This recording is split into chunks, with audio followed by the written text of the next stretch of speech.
strength of my country is going to be, apart from economic health and progress, the unity of my country and self-reliance in my country.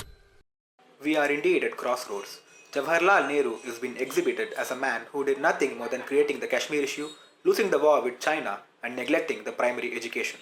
Ask a globalized Indian of neoliberal era about Nehru, and the most probable reply would be that he ruined the country's economy with his obsession with socialism and spearheaded nepotism in politics. The right wing even regard him as an extension of colonial legacy. Nehru's character is being intentionally assassinated as a westernized womanizer who stood against everything that is Indian.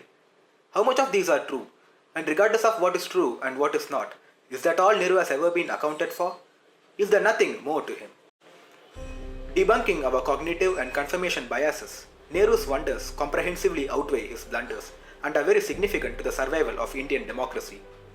While the educational and scientific institutions across India impose their authority, infrastructure, and operation with so much finesse, what inevitably gets behind them is the fact that it was Nehru who created many of them. Perhaps that is how he succeeds. In a successful democracy, it is those institutions with regulations, checks, and balances that should form the base of the state and not self-righteous messianic individuals. His contribution towards the creation of many basic constitutional, statutory, and executive bodies is colossal.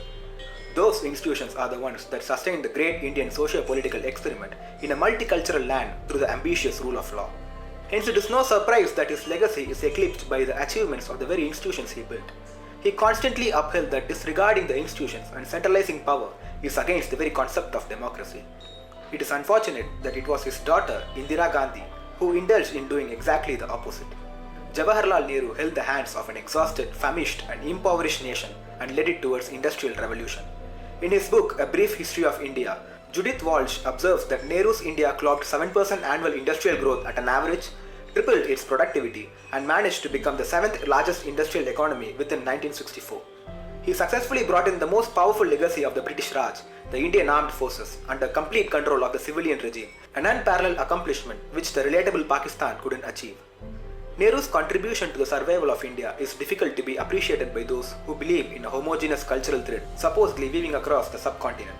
After Mahatma Gandhi, Nehru tangibly acknowledged the cultural diversity of India. I could have English as an alternate language as long as people require it, and the decision for that I would leave not to the Hindi-knowing people but to the non-Hindi-knowing people, he assured, and led to the creation of Indian states based on linguistic identity. States were allowed to conduct their affairs in their own language. It is no exaggeration to comment that when the whole world was watching with utmost pessimism that India will break and balkanize, Nehru gallantly accomplished the miracle of keeping it alive. He didn't create an India that is united in spite of its diversity. Rather, through democratic means, he built a secular India that celebrates its diversity. His extraordinary patience, inclusive dialogue, and outlook of reaching solutions through compromise worked hand in hand to realize that feat. Understanding the importance of Nehru's action during the time of partition is very essential for the current generation of Indians. Even at our time, when the institutions are stronger and the rule of law is functional, religious bigotry is arrogantly challenging the multicultural Indian identity. Back then, India had just been born after partition into two. Even though the split happened on religious fault lines, New India adopted secularism against the conception of Hindu fundamentalists whose passions were at the highest. We can only imagine the muscle with which fundamentalism walked over the tormented land during those troubled times. We learn about the American Civil War from our history textbooks and the Syrian Civil War from our Twitter feeds. When Nehru assumed leadership as the vice president of the interim government, India was at the brink of a civil war, so massive that the then Viceroy Archibald Wavell named his plan to leave India for good as Operation Madhouse. Under the guise of reactionary politics against the hate-mongering Muhammad Ali Jinnah and his Muslim League, Hindu nationalist groups like the RSS and Hindu Mahasabha, which dreamt of a Hindu Rashtra, escalated violence in many parts of India, including at the capital city. Ratcliffe Line was already covered in blood. While struggling to establish the rule of law in order to subdue Hindu and Muslim bigots on one hand, and meeting the moral obligation to guard the Muslim minority while witnessing the influx of refugees on the other hand, all while keeping India in one piece, Nehru's government faced immense pressure which no other government of any country had ever had to handle. To deal with an internal crisis of this scale, there was no protocol anywhere in the world in modern history for Jawaharlal Nehru to emulate. It is at this point that Mahatma Gandhi's decision to announce Nehru as his successor in 1942 gains relevance. Mahatma Gandhi announced his successor at the Congress Working Committee convened at Wada. Nehru and I have had differences from the moment when we became co-workers. Yet, I have said for some years and say it now that not Rajaji, not Sardar Vallabhbhai Patel, but Jawaharlal will be my successor. When I am gone, he will speak my language. That was the time when Jinnah's repugnant hate started to take deep roots, exploiting the already excited religious tension. Quit India movement had many of the Congress leaders arrested, which gave Jinnah unopposed access to the sprawling political playground to brew more hate and demand a separate state.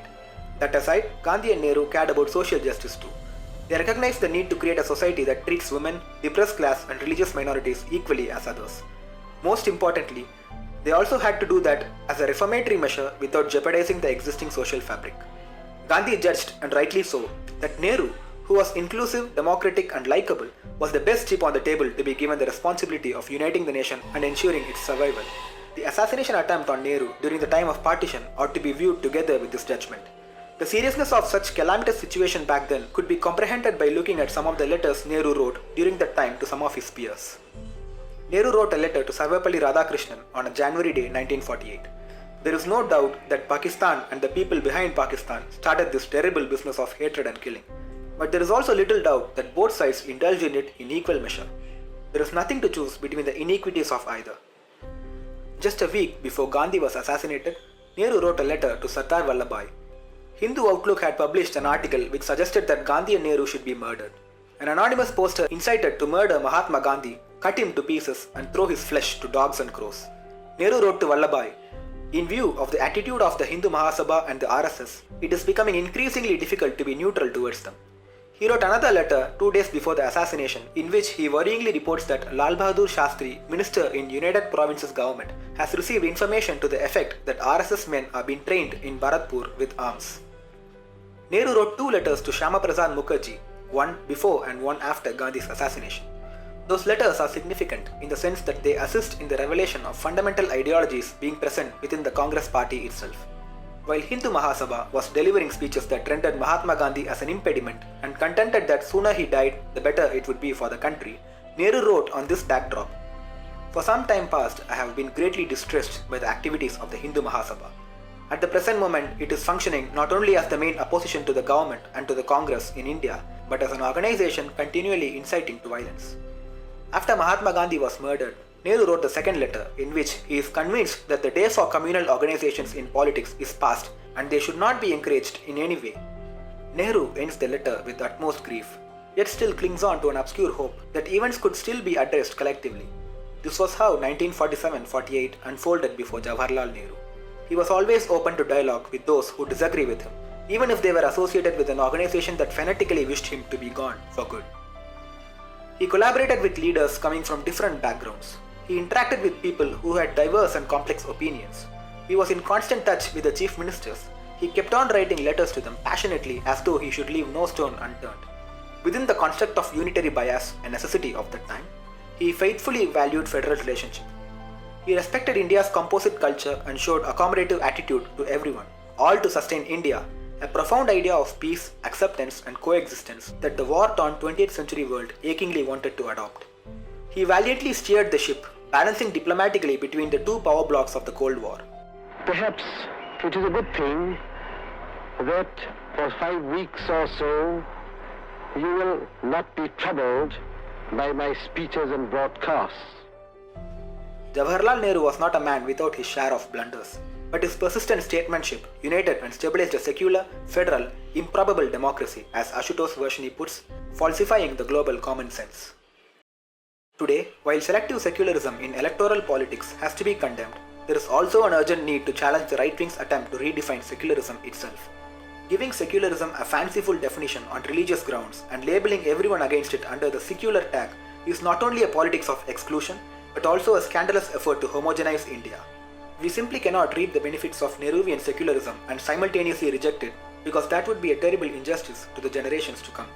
We cannot afford to push them in an uncertain, insecure future, where the ideas of modernity will not only be lampooned, but also be confronted by the tenets of a glorified, obsolete past. Nehru has answers to today's growing fundamentalism. We should take a walk with him for our own good.